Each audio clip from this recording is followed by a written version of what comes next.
Hi guys, my name is Aditya Raj Verma, and today I am making this video to give an insight about what kind of a project am I making. I have made an end-to-end project of of a chat app that basically uses the socket.io to have a real-time communication between the two people who are online. So I have just implemented it, and I would like to make a video. I am making a video on this, and then we'll just see how that implementation has been, and also about and also the coding part, what coding stuff have been used in this. And so lately I'll just be explaining in a very brief that what have I done, what are the controllers, how are the handlers moving, and then what kind of a database. If you haven't watched the previous video, then you can go to my playlist and just check there. I have discussed in detail about the token, how is that token been passed, and how is everything been done. So after that, we'll be continuing in this video. So here's the app that has been hosted. I guess my screen is getting shared. Yeah, my screen is getting shared. So this is the website on which it is hosted. So firstly, I'll just enter my username. Let us say this is my username and this is my password. When I enter into this, it takes some time. I guess this is the free version, people. This is the free version that is being hosted on Render. So obviously, it takes time to get loaded. Um, so this is the let's say this is the first session, and let us say I open this in a new window. That is, let's say I open this whole thing in the incognito mode. So I'll just open this in incognito mode.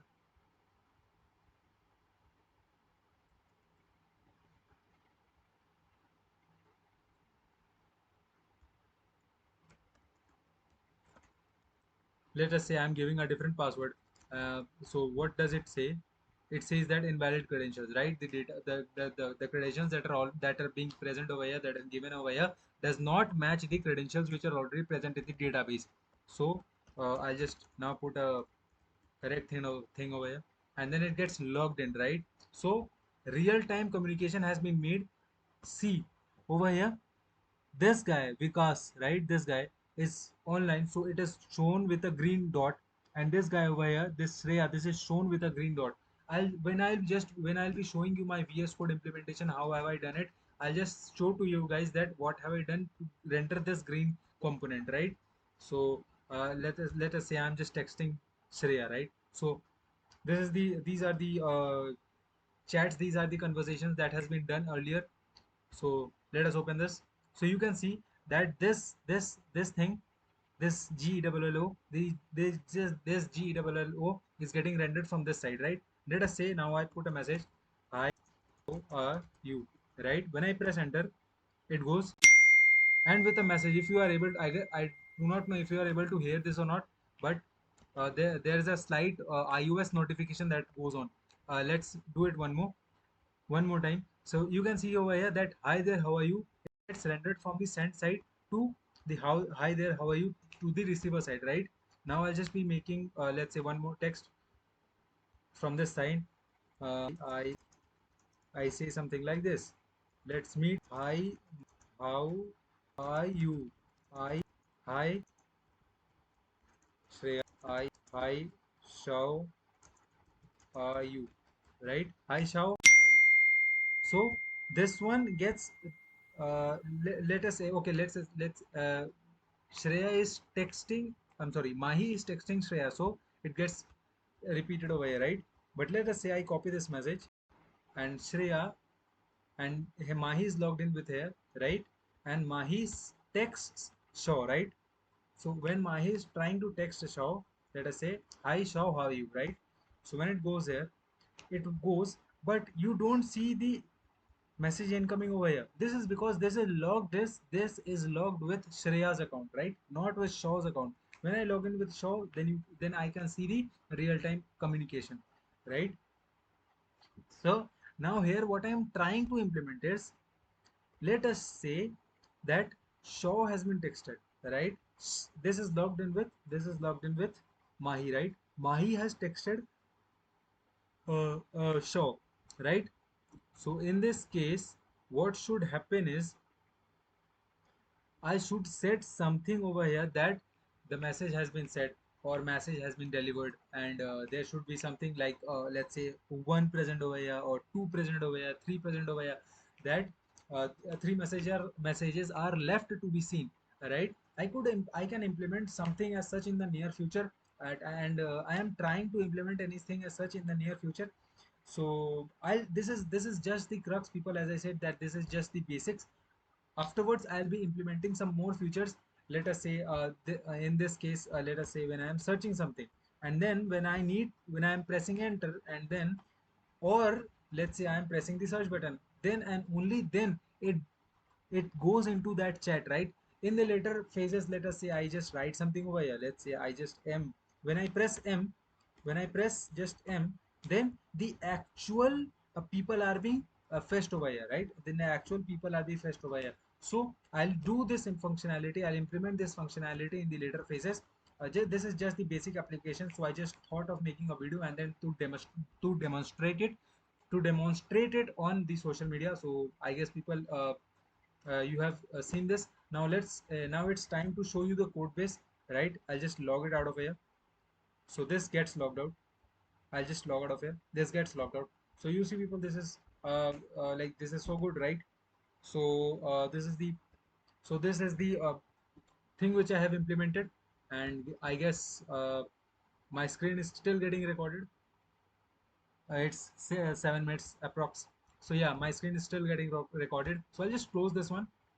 I have this one already, and let's go to my actual code.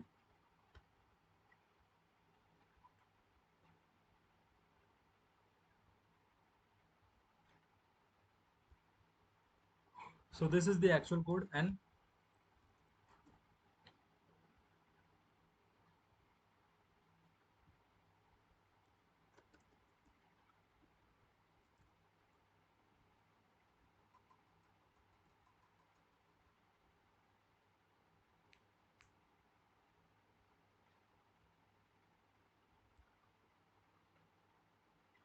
this is the GitHub repo, and I'll just be going to that GitHub repo, that particular GitHub repo.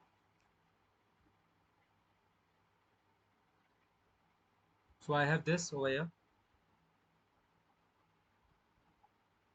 This is the chat app. This is the very chat app that is that is public. So I have tried to push as many commits as possible, like obviously legit commits, right? The each and every commit has been pushed over here.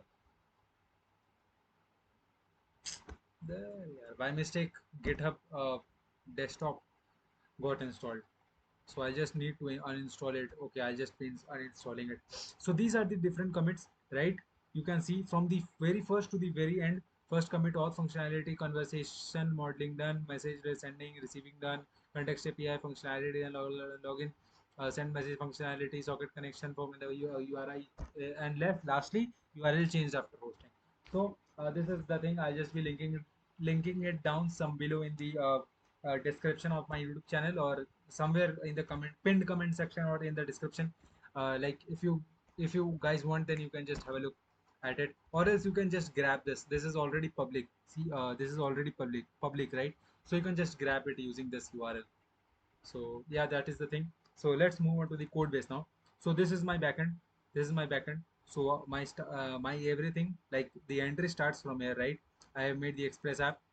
I have made the Express app, and then this app has been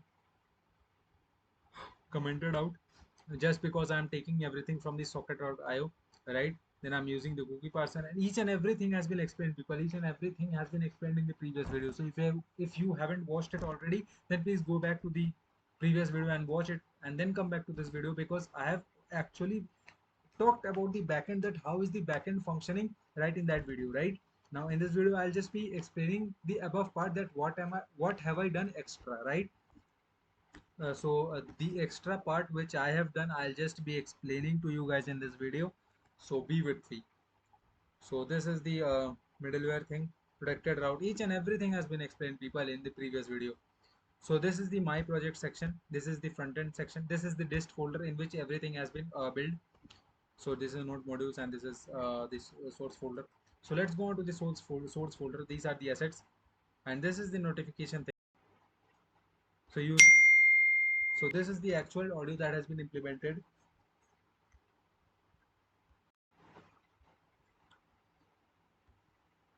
So this is the Zustand. That is, this is the state management thing which I have implemented. I have done three things. When the user gets logged in, the identity of that user is stored in the LCS, that is the local storage, right? And then each and every site which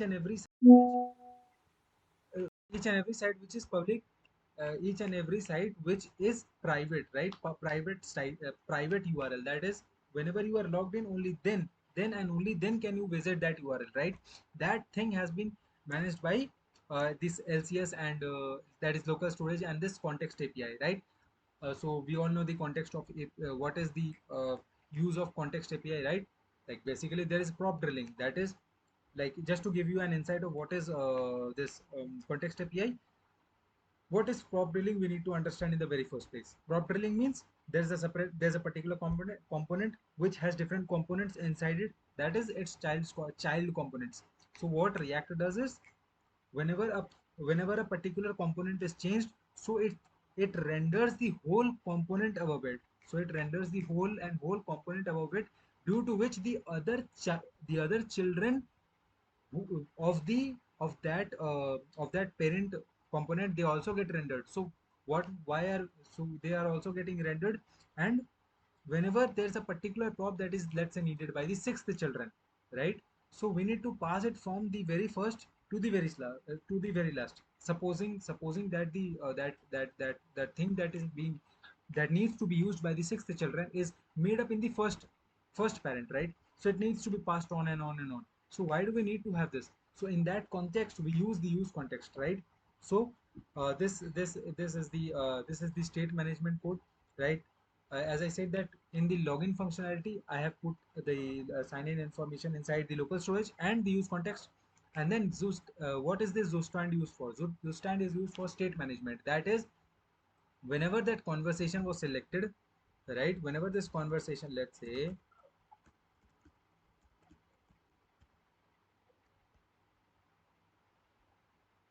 whenever this conversation has been selected, so what happens is, this inside this selected conversation, this Verma gets logged, right? This Verma gets inside the selected conversation, and this is the messages. That is, in this in this messages, whatever messages are there that are being sent to Verma, all of these messages, they are put inside that array. And the other messages, like, let us keep the other messages intact and then put that message inside that array, right? So this is the state management that has been used. So let's go on to the pages, home, login and sign up pages. As usual, people, each and every application has these pages, right? And even I have explained this in the previous video. And these are the hooks. That is, use get conversation.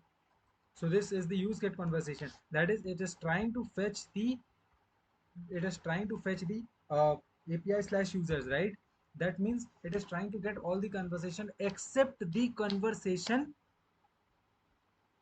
which equals to the underscore ID of the person who is already logged in. Like, how are you going to text the person who is already logged in, right? So I need to fetch all the people other than the person who is already logged in. So I have taken, like, this goes to the backend, and backend call I have, like, explained fully in the previous video. So if you have not seen that video, please go and watch it. So this is the API slash users that is going to that backend, and it is getting all the like all like the response from the backend, which, like, the response, what is the kind of response present in that? All the users except the user who is already logged in. So this goes here, and then as usual, I have put that inside cache and then toasted it, and then finally I've set the login to be false and all true and all those things. So this is the data dot error, right? Oh, before fetching, there is something there's some error going on, so it will just throw an error without actually moving ahead. And then else, I have put everything inside this set conversations. And what is that set of conversations? That set conversations is usually you initially null, and then it gets set to something, right? So this is the thing. And then use get messages. Then use get messages, like, what it happens is use conversation, right? So what happens is I have made a separate, I have made a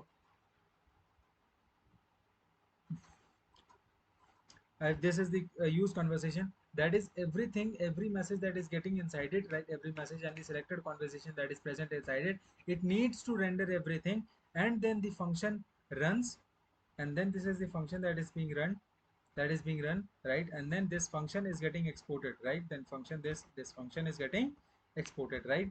So if selected conversation dot id is there, then and only then should this get messages run, right? This get messages should run, else it won't run, right? So this is the thing. Then when going to the going to the use lesson messages, what I'm trying to do is I have implemented socket connection over here, and this is the message that use conversation, like that just and the state management that is already being present over there is used over here to fetch all the messages, to fetch the to fetch all the messages, that is the messages. Set messages means like this stand works as state management, right? Let's say for example use state. So use state has something that is called the initial, that's something which holds the initial value, and then something which changes that initial value. So this is that initial value.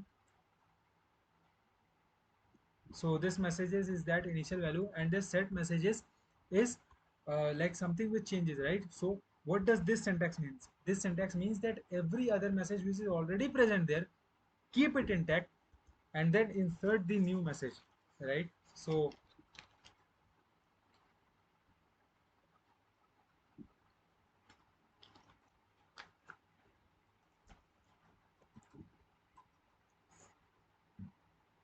yeah, that is the thing, people. And then I have put this for demounting. Let's say like the socket connection gets closed. So let's say the app gets closed or the app gets logged out, so I need to close the socket connection, right? So if in any way or the other the socket connection does not close, so it would create a problem. So for that reason we need to close the socket connection. So this is called demounting, that is returning an array, sorry, a function, right? Returning a particular, I'm sorry people, that is returning a particular function means demounting. So whenever the socket changes, whenever the set message, whenever the messages changes, then and only then shall this come into effect, right? Uh, then and only then should this set messages be set inside it, right? So these are all the hooks that have been implemented, and this is the actual context API and socket connection where I am implementing everything. So this is the auth context. That means I had explained in the previous video that this is the create context. We need two to three things. Like firstly, we need to create the context. When we are uh, uh, when we are using that context in some other component, in some other component that is already being made in some other file, then we use the use context, right? So what have I done is I have made this use context, and then I have returned it using some a particular function, using some other function, right? Using a particular function I have just returned it, right? I have just returned it. So now what I am trying to do is I have made a function, and then wrapped the entire children inside it. That is, I have made a provider function and then put app, that is the main file that is rendering everything inside it, right? And then I have put app to be children, app to be as the children, right? So this is done. So auth context is done, right? And in this similar way, there is the socket context. This is the socket context, right? In the similar way, I have created a context of socket.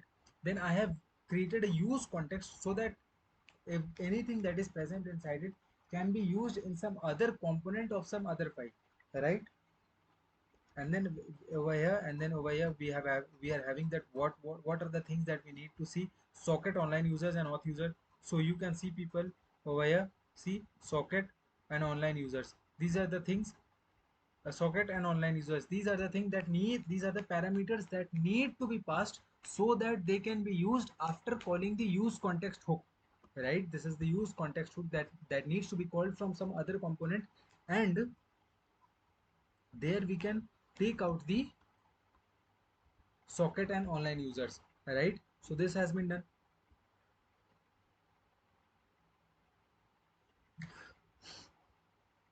right? And then this is the use effect hook. As I said, that what is a use effect hook? It runs on some dependency, right? Here the dependency is auth user. That is, whenever the logged in user changes, how does the auth user change?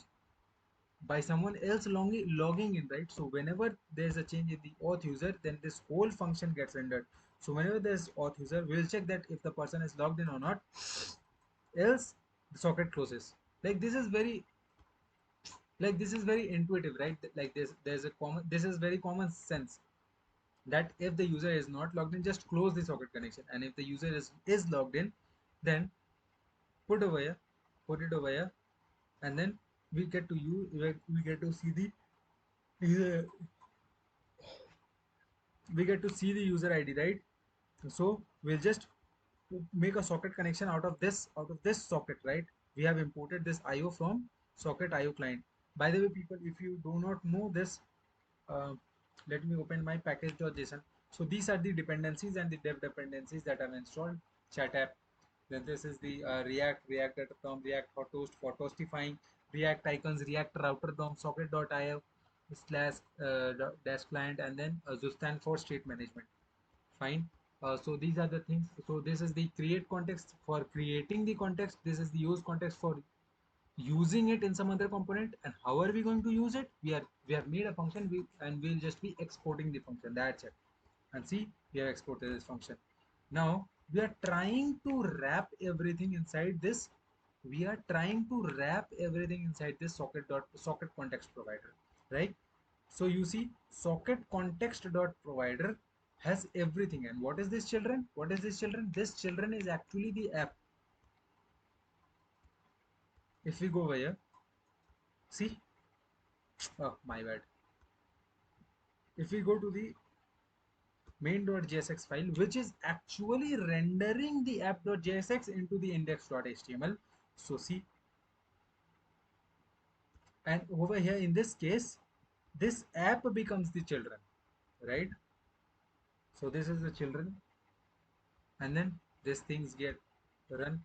So this is the explanation, uh, and this is the, these are the messages, these are the sidebars, these are the skeletons. I guess you, this is just a made component. That is, whenever you were seeing this thing, like let us say this, so whenever you are seeing that black dots, all those resemble this, all of them are resembled by this one.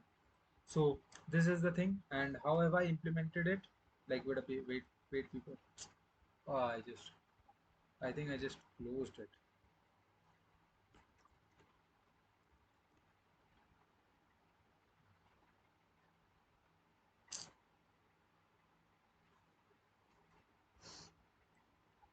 So this is the people, this is the thing, people, and I am exporting it, right? I have used this in message skeleton uh, in this messages, right? In this messages.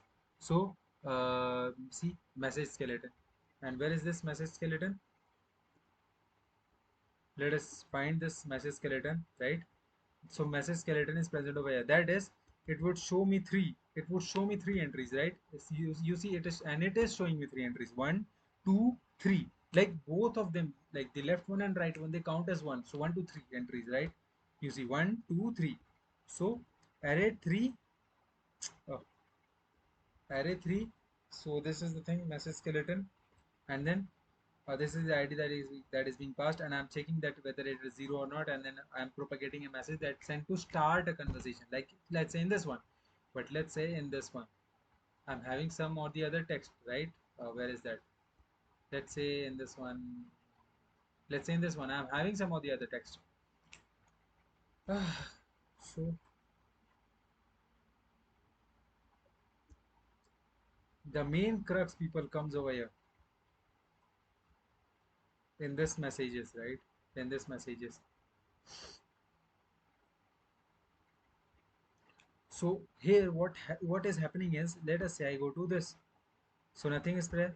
Now when I go to this, you see it gets automatically scrolled. I have not scrolled it. It gets scrolled automatically. You don't believe me? Look at this. My cursor. Look at my cursor. See, it gets scrolled automatically. So what is the concept that is being used over here? So like the concept which I have used is something is happening, right? So I am not doing anything. Something is happening on its own. So I can use the use effect hook. And now when is that something happening? Firstly, on the reload page, so inside that use effect hook, I won't be providing any dependency. So that's the first thing, that whenever my page reloads, I'll just scroll it to the very bottom. And how am I scrolling it to the very bottom? I'll get to it later. So firstly, I am scrolling it to the very bottom. I'm using the use effect hook. So this is done on page reload. Now whenever I am typing a message, you see,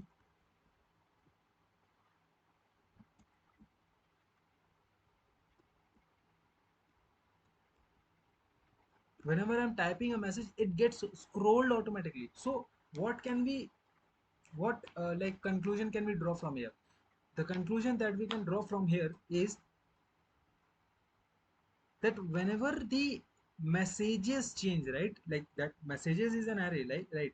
So whenever the length of that message changes, of that messages array changes, it gets scrolled. So I can add this, I got an intuition, right? I got a conclusion that I can add this thing, that is the selected messages array inside the dependency. So exactly that is the thing which I have done here. You see,